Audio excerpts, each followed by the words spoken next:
So our international students, you're gonna write a letter to your parents. In this class, a letter has a long way to travel before it's home. I tell my mom not to phone me like very often, and she gets very sad. And Oh, so maybe your mom's missing you a little more. yeah. Yeah, she's a little more worried. The teachers at Morden Middle School are getting to know 16 international students this year, 15 of which are from Mexico. So what they're really trying to do is learn better English, to write better in English. So basically these students come in ready to work, and they're always excited, and they're trying to meet new people and learn the culture, which is great. I'm playing rec hockey. You're playing rec? Okay, and how are you doing? Well, I love it, but I suck. What do you mean you suck? Can you skate? Yeah. Well, that's probably, can you stop? Yeah. Yeah, I can't stop, I use the boards. I just learn. There you go. Maybe you can teach me. Obviously, for a bunch of kids from Mexico, the arrival of winter isn't an experience in and of itself. I came to figure skating, and every Sunday of public skating. It's getting real cold, and people tell me it's nothing. It's gonna get worse, so I'm looking forward, but I don't know if I can do it. For Benjamin, this trip is a chance to snowmobile and snowboard, but it's also a chance to grow up.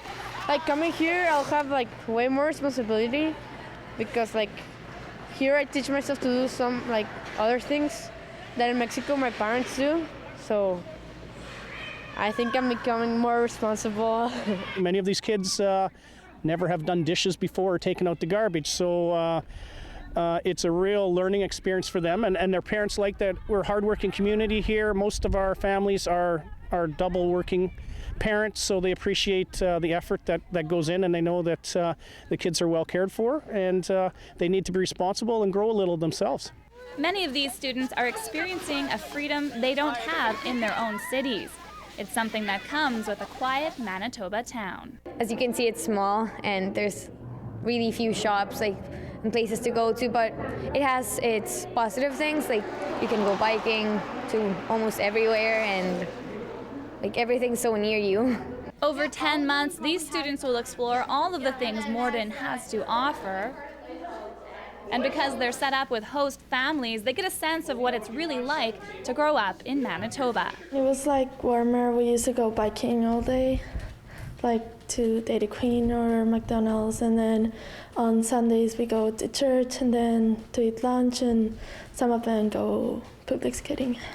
During the week, it's hitting the books, but that last bell doesn't get them away from their teachers. I think it's kind of amazing that I'll just be out on the street and all my international students will run up and I get, "Hi, Miss ZYLSTRA, hi, Miss ZYLSTRA," and they're kind of amazed to see us all out at all times. There's a big community feeling here. The kids are out at hockey games and they're out playing volleyball and doing all these things, so they really are part of the community, and I wasn't sure if that's how it was going to be, but it's quite great. These students will continue their cross-cultural experience until June, getting a few months recovery from the cold before a much warmer journey home. For Shaw TV, I'm Kim Kasher.